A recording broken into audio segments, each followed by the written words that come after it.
Hello and welcome to the Monthly Marquee. I'm your host, Bart Lovins, Director for the Hardin County Schools Performing Arts Center. And our first guest is Miss Carol Zagar, and she is our PAC Spotlight of the month. Carol, I've been looking forward to this, and we don't have a lot of time. And I feel like there's so much we could dig into history-wise and so much that you've done in our community. And I would love to know, first off, just very quickly, how did you and why did you get involved in the arts?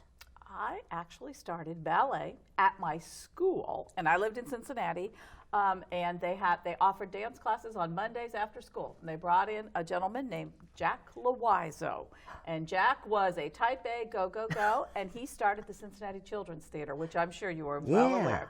The neat thing about that is we had students that had been students of mine, went to Northern Kentucky University, and then auditioned for him and got into that. So it's a neat generation kind of thing. Now, he's 90 years old now, and he's no longer taking care of the Cincinnati Children's Theater, but yeah, that's where I started. And my brother and my sister, all of us would take classes on Mondays after school. It was one of those where they gave the pattern on newspaper to the parents and said, here's the fabric, you make the costume. Wow. My mother made a whole lot of genie hats because they had a whole lot of genie hats that looked really weird. Well, jump forward. What are you doing now for folks that may not recognize you? You're very involved in our community of arts here. I do a lot. This week I've been teaching dance at St. James School, and it's been an incredible experience doing that, but just folk dance, just simple dance with it. But yeah, we got a lot coming up. So actually tomorrow, we start auditions for the Youth Theater of Hardin County's Little Mermaid. Looking forward for that to the summer, and probably people need to know dates on that. So July 8, 9, 10, and July 15, 16, 17. But I think the really important one to this is on the 16th, we're going to celebrate the 50th anniversary of the Youth Theater of Hardin County, and we want everybody to be there that has had anything to do with youth theater, especially to come and see Miss Betty. Yes. Because she's doing costumes for all of this, but she really wants to see everybody that's been with youth theater. So that's going to be on the 16th of July. We have two shows that day. We have a 2 o'clock and a 7 o'clock. And this will be in between from 5 to 6 in the Commons. And please come, and we got a special name tag for you and a special gift for you. And we really want to see everybody that's been involved with that. I want to give a special shout out because it's really close to my heart. I have 3 that are going to be in Governor's School for the Arts this year, and that's a real important thing for them. It is a life changer for them. So Bailey Bell is going to be, she's in my musical theater, and she's going in drama. And then Kiris Ray, who is also in musical theater, and I had her mother as a student. So here we go with the generations again. She's going in vocal music. And then one of my dancers, Rachel Sullivan, is going in dance. So it's really exciting to have 3 of them getting to go. And we haven't been able to go in person for the last 2 years, and I want to see them again. So it's so nice to see what other people do with our kids. So it's exciting. All right, then we got to go to, I have to mention one more thing. Maggie Board, who is graduating this year, she got the only arts scholarship to the University of Kentucky. Wow. For next year as freshman arts scholarship. So I'm impressed with that. She actually is not going to be a dance major. She is probably going to minor in it, but she's going to be a civil engineering major. Wow. Yeah, exciting stuff. All right, recitals, May 27 at 7, May 28 at 3, and that will be repeating Aladdin. It's a little different this year because we got to work around the graduations, but that's just part of life, and so we will work around that. And we do Aladdin again, but we add my younger students to it so that they get to have a big production also. And then we'll repeat what we do on Friday evening on the 29th if somebody would like to come again or get to see that if they don't get to come on Friday night. Gotcha. All right, then, Heartland Winds. I play oboe with Heartland Winds. You're not a one-hit wonder here. You not only do choreography, you play oboe. Yeah, I do, and I enjoy it very, very much, which is a nice thing because I can play oboe probably till I'm 90, but I'm not going to be able to dance at that long. So and the Heartland Winds are a wonderful group. David Coffing does a great job with conducting it, and just neat people. We missed it a lot during COVID. They will have a concert on June the 2nd at the E-Town Performing Arts Center. And then we have been invited to play for the Brass Band Festival in Danville. So that will be on the 5th. That's a Sunday. And we have the 12:15 slot. And that is just such a neat group to go with, and it's outside at Center College, and people just come and bring their picnic baskets and their blankets to sit on, and they all just sit there on the hillside and they listen to us. It's just a neat experience. We've done it once. Of course, COVID took us away from us for a while. All right, and then come June 6th through 9, I'm doing a musical theater camp, and that starts with ages 6 and up. And yes, I'm doing Little Mermaid, but it is the selections from short, because I only get 3 days basically to put it together. And once again, this group has gotten an invitation, and they're going to be the pre-show for Kentucky Shakespeare on the 10th of June at Central Park in Louisville. So another performing experience. We may not take all of our little ones with us. That's a little scary. But if they wish to go and their parents are with them, I feel comfortable with that. We'll take them. So. Wonderful. And then I have 2 ballet intensives during the summer. One will be with Kathy Sawyer, who teaches for me, June 20 through 24. And then the next week, Dale will be teaching a ballet intensive. So that takes me right up to it's time to go on with Little Mermaid Youth Theater's Little Mermaid for the summer. Busy Wonderful. Times. Incredible. Carol, thank you so much for your time. I know you're very busy, and we appreciate it. Thank you. Hey, our next guest on the Monthly Marquee is Sarah Dakin from Central Hardin High School, now directing with Hardin County Playhouse and their production of Heathers, which will be hitting the stage this June with Hardin County Playhouse. Sarah, thank you so much for being here. Thank you. We're zooming around because it's May and everybody's crazy busy. That's right. And you're particularly busy because not only in addition to the end of the school year stuff, you're working on Heathers. And this is a really unique performance for Hardin County Playhouse. And because of the content, you have to really take a very specific approach to the material. We are very excited about Heathers, namely because this is what we were supposed to audition in April of 2020. So at auditions, it felt a little bit like all of these actors had already been in the show for 2 years because in their hearts and minds, they've been working on it. Yeah. I obviously have been working on it all that time, waiting to get to the point that we could actually do it. So we're very excited to really be doing it now. But yeah, most definitely, we want to make sure audiences know from the get-go that this show is rated R. And in my opinion, it's the most rated R thing Hardin County Playhouse has ever done. And I directed Spring Awakening. So it's satire. So there, the audiences are going to have a big mix of emotions. I was talking to the actors last night that I feel like in my curtain speech, I need to make sure the audience knows that they are not sociopaths if they laugh at some of the things that happen, because it's supposed to be that way. Because through that humor, it lets you examine what is real in that. And if you're laughing because it's funny, but then you're like, oh, but I'm also laughing because this is uncomfortable because, wow, those guys really are assaulting her. This is not just a fun song. Well, and the whole purpose of theater is to make us think. Absolutely. To make us observe, empathy, and be in that other person's shoes. And so much of satire is the vehicle for that kind of thing to happen. Well, and because it's a musical, I mean, the original 1989 movie was satire, but the musical, we have characters singing about this stuff, right? It's even heightened further. Right, exactly. Like that, that when you're singing, you jump some emotional levels of how you're displaying those feelings. Now, because it is a musical, we also get deeper into some of the characters than in the movie. And that's really interesting to work with the actors too. But yeah, most definitely there is murder, obviously. There are suicide attempts, there is assault, there's dating violence. So it's just really important that audiences know what they're coming into. But as I keep saying to the actors, I'm taking care of them, I'm taking care of the audience. Hopefully we can all experience this story together. it's just important to know what you're getting into if you're going to come watch us. And one of the things we were touching on before we started our conversation is Heather's is placed in a high school, but this is from 30 years ago. Correct. How do you think the environment in high schools has changed over that time? Well, I am just a few days away from wrapping up my 20th year of teaching high school. And I think that's a perfect time for me to be directing this show. First of all, one of the really cool things about directing for HCP is that I get to work with some of my alums again. So I have 2 students who are graduating this month who are in it because the license requires all the actors to be 18 because of the content. So I have 2 students who are directing now who are in it.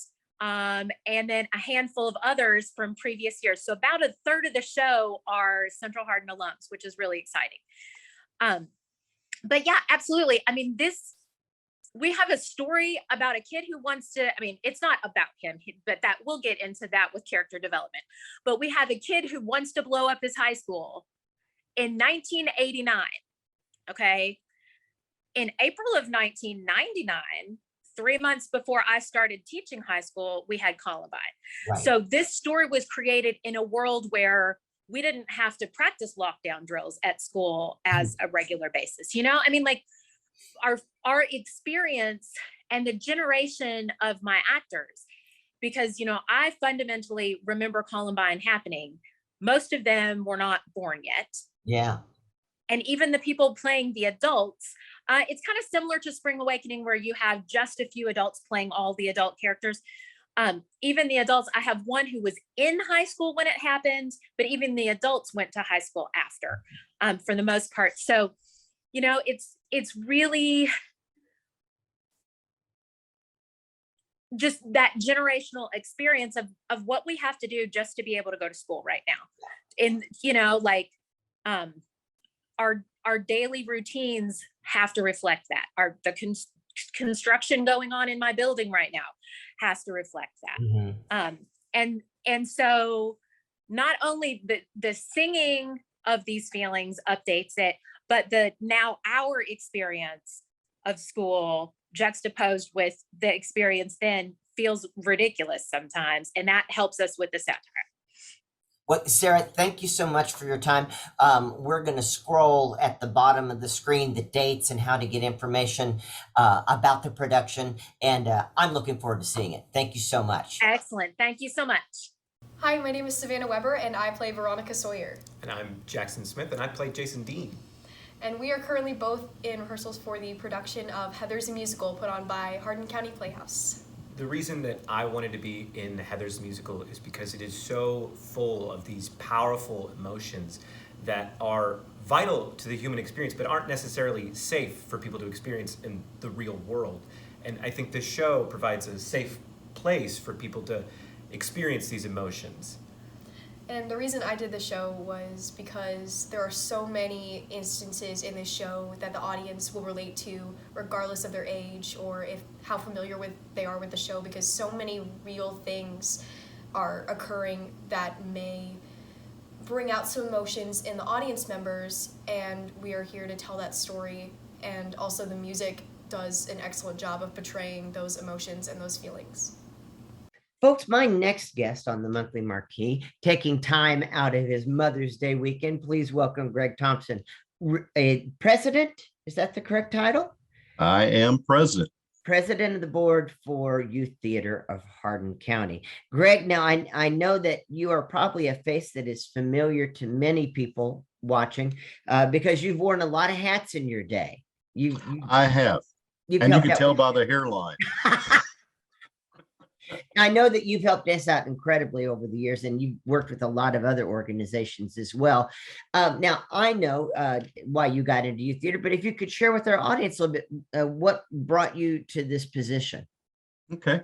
Well, my brother, Jeff Thompson, was actually in youth theater for a couple of shows, and I think it's back in like the late 70s, maybe early 80s. I think he's from my time, yeah. Yeah, he did Oklahoma. Mm-hmm. He skipped a season and did the one after that, and I cannot remember. I want to say Kiss Me Kate, but I don't think that's quite right. But Kiss Me Kate or Guys and Dolls, one of the two. Yes, yes. So I'm not really a stranger to youth theater by any stretch of the imagination, but when our youngest son, Parker, he's been involved with the pack since he was 6. Yeah, Uh, I apologize. no, are you kidding? This is great. I mean, it's like an extended family. So, we love it. So he got involved with Missoula and then The Hobbit, and it's just, continued on from there. And we have this tendency to get involved with what our, sons are involved with. And we started volunteering at the PAC. And then when he was old enough to join youth theater, well, it just, of course, we got involved with that. We have been on the board for 3 or 4 years, I think. And I know all along Betty Marcy, who was president for 47 years, she made it clear she would like someone to step up and take her role, not replace her, because that's impossible, but to take on the role of president. And something inside me just said, I think I can do it. I love youth theater. I love the kids. And I spoke with her about that, and she was just very, very pleased. I don't know if it was finally because someone stepped up and said, yeah, I'll do it, or, she was out of desperation, said, yes, please. So, but yeah. And so in October, they voted me as the new president of youth theater. So here I am. Well, what's special about this summer, Greg? This summer, oh my gosh, it's our 50th anniversary season. An organization has been around for 50 years. We're doing something right, obviously, and I think we're making a difference in the lives of our student actors. And because some of them, have gone on to do bigger and better things, like you, sir. Oh, and thank you. yes, and it's just the 50th. We're doing The Little Mermaid, Disney's The Little Mermaid, for our 50th anniversary, and we're just really excited about it. And also holding a reunion of sorts, correct? Yes, we are on July 16th between our 2 o'clock and 7 o'clock shows. We have a alumni reunion. So we're going to have, some cupcakes and, maybe punch or something like that. Just invite all of our youth theater alumni to come and join us and just, meet some old friends, make some new ones, and just, enjoy some time together. Greg, how can people find out about the reunion? Well, we have put it on Facebook. We have shared it in the alumni group. They can go to the website, ythcky.org, and there should be some information on there. We're looking actually, for people to RSVP, kind of let us know that they're coming so we can have enough cupcakes and Yeah, whatever. got how many cupcakes to make, man. I know. I don't want anybody to not get at least one cupcake. So yeah, both of those ways. And how can people find out about tickets and so forth for Little Mermaid? Now, tickets will go on sale June 1st. We encourage people to get tickets in advance. And of course, they can go to thepack.net to order their tickets and purchase those. Shows are July 8th, 9th, and 10th. And then the 15th, 2 on the 16th, and then on the 17th as well. So we're doing 7 shows. Wonderful. Greg, anything else we need to shout out? Just, we had 48. We've got 48 in our cast this year. We're excited. It's going to be a great show. And we just hope that, we want to pack the pack for our 50th anniversary. So, everybody come on out, see this show. It's going to be great. The kids are great. The talent is great. And we're going to have a good time. Absolutely. Greg, thank you so much. Bart, thank you. Appreciate you, man. My next guest on the Monthly Marquee is Mr. Trey Goodman, otherwise known as TJ, and he is our Pack Kid Spotlight. Trey, how you doing, man? Pretty good. It's hard for me to call you Trey. I know he's TJ. You've been tell what you've been doing with the Pack. I've been helping with the Pack for about a year now. Helped put together. I've helped with a lot of the backstage stuff. I've helped with cleaning the Pack, just all the little glue work. So you've been our student aide from John Hardin High School. senior student aid, I should say, Yes. because you're getting ready to head out. Finally. Yeah, exactly. And so you've spent many a day with our technical director, Aaron Taylor. Way too many. What's that experience been like for you? It's a very fun one. There's not many people like him, and he's very captivating. He'll keep you going, but we get a lot of work done, from changing lights to the most boring task ever of changing batteries, from going up and actually doing the spotlight booth. It's all kinds of fun. It's really, what I like about the Packade is that it really gives you an opportunity to see all the different angles of production, including office work. You've had to help me in the office on a few I have. things too, yeah. And you said changing batteries. What do you mean changing batteries? Every once in a while, we have a box of batteries that we set it down. We've got a battery tester, put one on the positive end, one on the negative end. See if it comes up to a certain voltage, then it's good. If it's not, I get to throw it in the trash can and then miss the trash can after I throw. And what are the batteries for? They charge, or they keep the mics going. Some lights, like foot lights, not actual big lights, but all kinds of different things. And our radios that we have. And our radios. We go through a lot of batteries. Yes. Yeah, that's one of our major expenses, surprisingly. Yeah.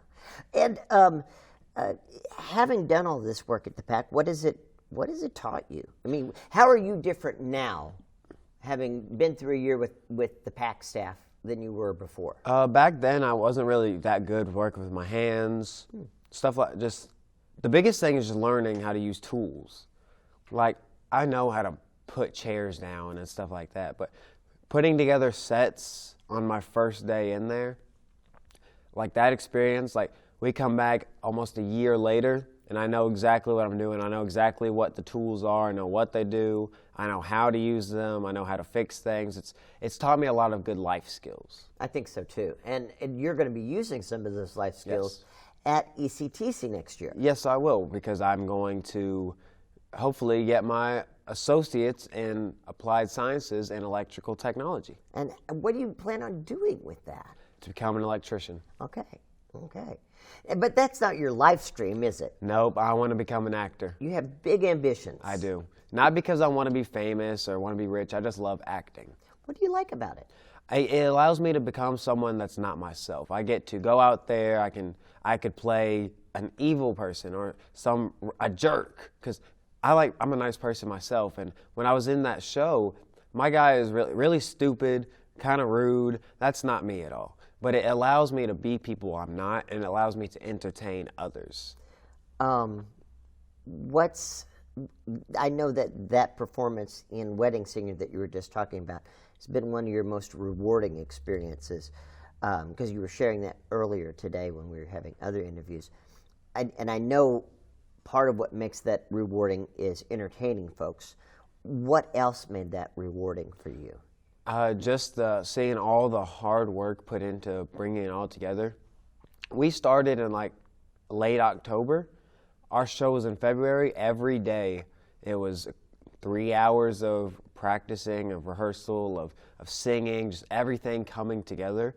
And then eventually we get to opening night and it all comes together. There's laughs, there's no booing, but just all the emotions coming together, just a really good feel-good experience. Was there ever a part in that process where you thought, this is not going to happen? This is all going to fall apart? We were a few weeks away, and there were some people who didn't know their lines. There were some people who didn't even know one of the songs that everybody was a part of, didn't know the dance numbers. But we worked so hard at it, everybody came back together. And I think that's a tribute to Miss Westfall. Yes. Wouldn't you say? Very much and so. Miss Lanham was part of Yes. that as well, the two teachers there at John Hardin. So what got you interested in performing? I've always, since I was little, I always wanted to be an actor. I always loved performing. I just never decided to do it. And there's no specific reason why I never got into doing shows. But this year I was like, this is my last chance to do a school show. Might as well go for it. And I did. So if we look down the road several years, we all know that the path ahead is cloudy and we're trying to see our way through, and we make plans and goals. Should your ultimate dreams not come to fruition and you're not making a living as a performer, where do you think the performing arts will be in your life? Let's say you become an electrician. I'll still be coming around to watch shows. I'd probably be going out to Broadway. At least I got to go a few times in my life. Just obviously movies and TV, keeping up with that like everyone does. Mm-hmm. And I'd probably try to do some local stuff, try to be in some shows, if not help produce shows or even just backstage work. Well, that's exactly what we like to hear. I'm thrilled that we got to work with you this year, thrilled that you got some benefit out of it, and as always, we look forward to working with you in the future. Thank you. Thank you, man. Hey, next up on the Monthly Marquee, please welcome Miss Beth Piles, Operation Manager for the State Theater. Welcome. Thank you. First-time guest. Yes. So nice to meet you. Nice to meet you. I've seen several of your past operation managers. Yeah. But this is our first time together. Thank you so Absolutely. much. Tell me just a little bit about what you do at the State Theater. Well, I do just about everything. You do what has to get done. Exactly. We are a very small staff, and so we all just chip in and jump in and do whatever. So at a certain point, the titles just really don't mean anything. It really doesn't. Yes. It really doesn't. We just are there to make sure that everybody has a wonderful experience when they come to see us. We hope we are providing some entertainment opportunities for the community, and that's really what we've been tasked to do. So, well, speaking of which, I want to talk about some of the things you have coming up this summer. Summer is a busy time for everybody, but we try to have a lot of fun events for people to come in and take a break from the heat. So we will be starting our summer movie series again in June. I think this year we are doing it on Wednesdays. So we'll have kids movies during the week, a great opportunity for folks to bring their kids, grandkids if you're at home babysitting. You know, if it happens to be a rainy day, we tend to be a little bit busier, so that is always a fun event. This will be, I think, our 4th summer. Is that all? It seems like you guys have been doing it so much longer than that. No, we started that, when I came aboard. I'm a mom. My kids are all grown now, but I remember what it was like in the summertime. You needed an inexpensive event to kind of get the kids out, something they could look forward to. So it's $1. So you can't beat that. So this will be our 4th summer. And we try to pick a mix of animated, some just regular movies, but family movies. Sometimes they're oldies, and those always are good. Sometimes they're things that maybe you've seen a million times at home on your television because you have the DVD, but you haven't seen it on the big screen, and it makes such a difference. So, and especially in such a beautiful, we've gone to movie theaters, and modern movie theaters are very nice. They are. But there's just a feel when you walk into these old movie theaters. Absolutely. You know, and a lot of times we hear all the times kids will come in and say this is their first movie because it is affordable. And you're right, we are not modern. We don't have those nice reclining seats, but it is a great place to come see a movie. We try to make it real affordable and family friendly. We have 652 seats, so you can have as many people. We have a lot of people, so that was one of the benefits. During the pandemic, when we were restrictions, we were still big enough that even at 50% capacity, there was plenty of space for people to space out. So, do you have any titles for your films this summer, or is that still in They're still in the works? Yeah. So the best thing to do is go by. You can always drive by our window. We've got a beautiful window downtown, so we'll have those up there. And then our website is always a great place to check those out. Facebook as well. Social media is always good too. So we do promote those. I don't think we're ready to release that. We are trying to keep it under wraps, but hopefully by the end of the month when summer starts, we'll release those. Well, and you're not just a movie theater. We are not. You have live entertainment going on. We do. I know you always have fantastic things going on, and one of the big things you have this summer is you're very involved with Cruising in the Heartland. Yes, Cruising the Heartland. The main stage is in our parking lot, so that is fun. That's a great community festival. Brings young and old. You don't have to like cars to come to it. You really don't. We have live music in our parking lot, so there's always something for every age, everybody. Even if you just like to be outside listening to music, getting something to eat, there's lots of good food trucks. So yeah, there's always something fun And how many years has cruising been happening Gosh, now? I don't know. It's been a long time. It's been a long time. Yeah. Some of those cars are not, some of the cars that are old really don't seem that old to me anymore, The older I get, the more the classics are not classics. So, yeah. Well, in addition to cruising, when is cruising? Cruising is July 30th. Okay. Yeah, the last weekend in July. Great. We'll talk more about that next month. But in the meantime, you also have some concerts going on. We do. So June we have 2 concert events. We have the Platters. That is on June 17th. They've got some good old songs. Only You, do you remember that one? Well, we had the Platters and the Crystals at our theater about 15 years ago. Yeah. And they put on one heck of a show. Absolutely. It's really wonderful. Absolutely. It's one of those you go, I think I know some of those songs. And then every song you go, oh, yes, I know this. I know every lyric. Yes, and you're bopping your head. It just brings back a lot of good memories for a lot of our older folk, our older people in the community. But then the younger people, we have a very wide mix of ages when we do some of those concerts. So that is a good one. They will put on a good show. It's kind of like an original boy band from back in the day, which that was really popular back when they were first And out. what's your other concert? The other one I'm so excited about. It is on June 21st. It's a Tuesday night. It's called ABBA Fab, the music of ABBA. So that's a different generation. That's a different generation, but who doesn't like ABBA? I think, Mamma Mia, the movies came out and kind of reinvigorated ABBA and their music, and it's going to be very, very exciting. Would be a great date concert to go to. Grab your girlfriend, grab your mom, grab your husband, grab your boyfriend, whoever. Who doesn't like it? Kids and parents, everybody. It's multi-generational. But that will be a fun night of singing, dancing, and fun. So how can people get information about Tix? So Tix, the best place to get information is our website. You can actually purchase tickets on our website, and that is thestate270.org. You can also call our box office, and that is Monday through Friday from 9:30 to 5. We'll be more than happy to assist you with your seating.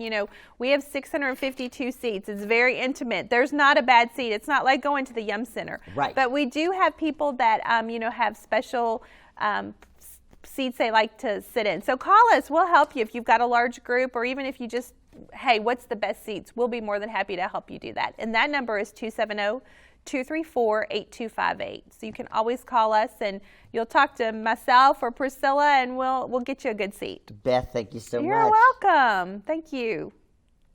My next guest on the Monthly Marquee is Carmen Calabrese with the Elizabethtown Performing Arts Center. Carmen, how are you? I'm good. How are you? Good. We are in the middle of mayhem. Yes, we are too.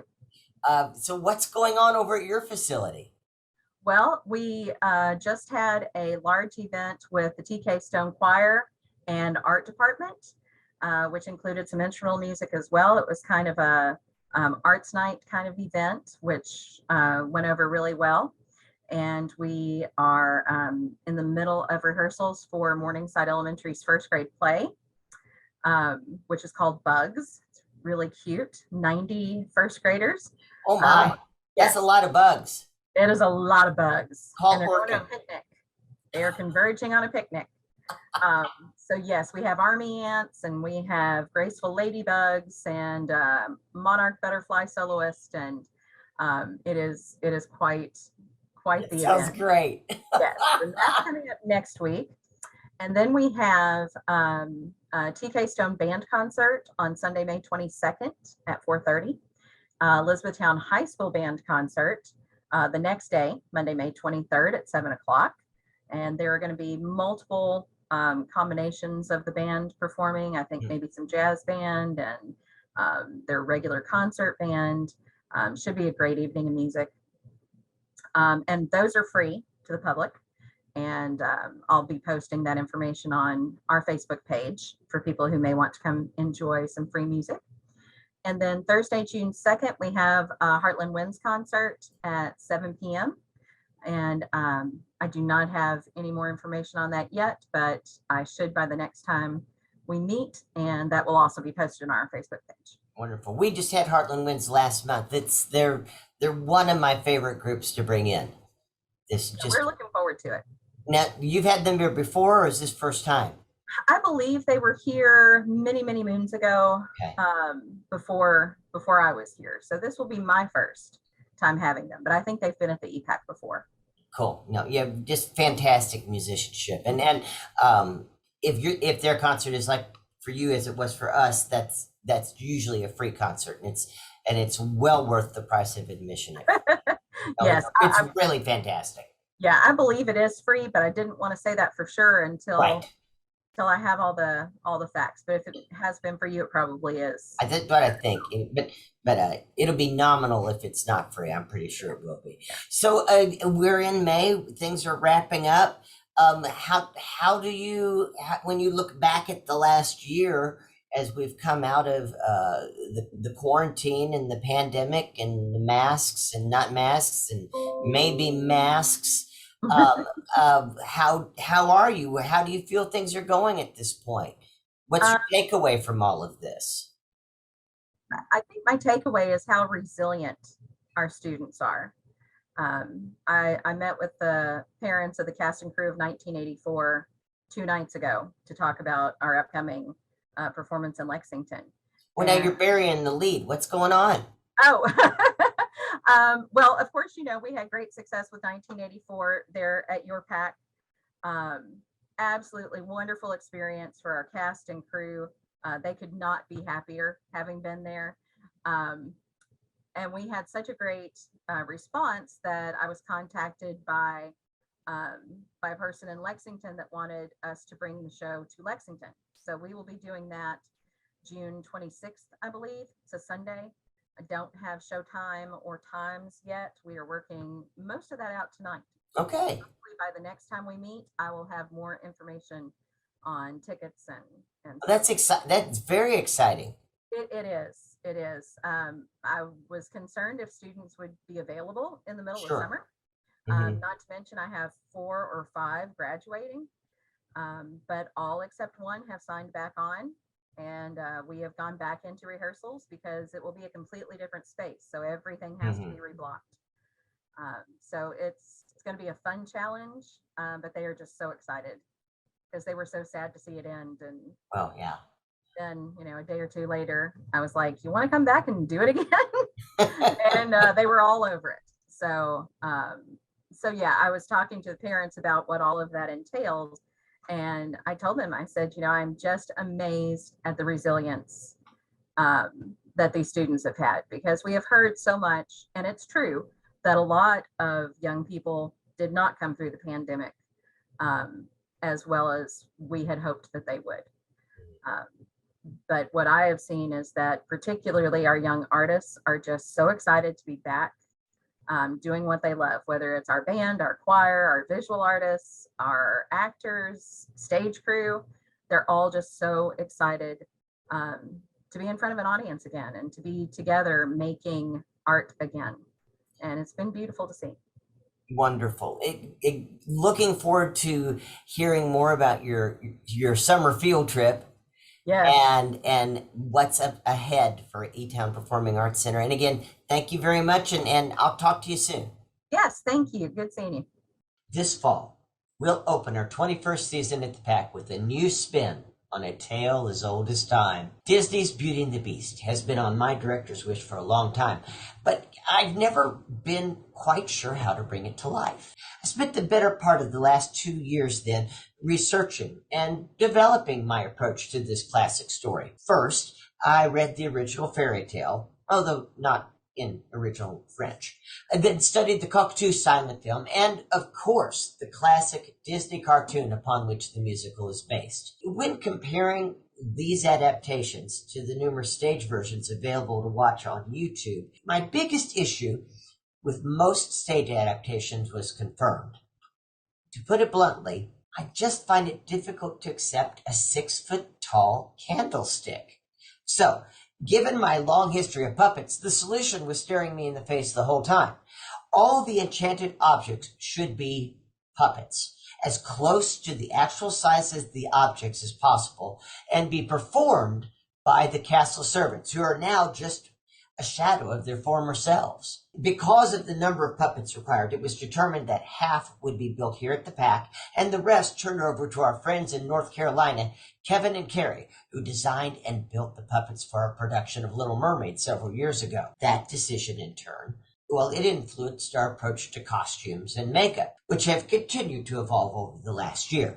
For example, since the enchantment placed upon the castle includes the spell placed upon the beast, he too has to be a puppet of some sort. So that performer will be masked throughout the performance, and he will have to discover how to emote through that mask, just as the puppeteers will have to learn how to bring those inanimate puppets to life. Once these plans were in place, I needed to create a world that would complement these choices without impediment. For this, I turned to Indiana scenic designer Troy Trinkle, with whom I've worked on numerous occasions. Based upon newly built sets he has for rent, I crafted a rough model to scale and practiced combining the elements he's made in different configurations to represent the numerous locations required by the script. Beauty and the Beast is shaping out to be the biggest production the Pack has ever attempted. But we can't do it alone. Auditions are in July, and there are fantastic roles for students and adults, professionals and amateurs. We also need a lot of help behind the scenes. So if you're shy of being in the spotlight, but you have a strong back, come help us bring this show to life by volunteering backstage. Well, folks, that's going to wrap things up on a very busy May of mayhem, music, and entertainment. Thank you for joining us for the Monthly Marquee, and we will see you come June. So there's a Battle of the Bands in Paramus on the 18th. Grand prize is you get to make a demo with the guy who produces like all of Bon Jovi's albums. I signed us up. But we have the Shorts wedding that night. So what? So what? So we're not just supposed to show up for the most important life of someone's life. What about our lives? Are you forgetting the whole reason we started this band in the first place? Money for nothing, chicks for free. This is a business. We need to start treating it like a business. You know, advertising, getting our music out there, exploiting our contacts. Contacts? The only famous guy we know is that weatherman from Channel 2 who made a pass at you at Arby's.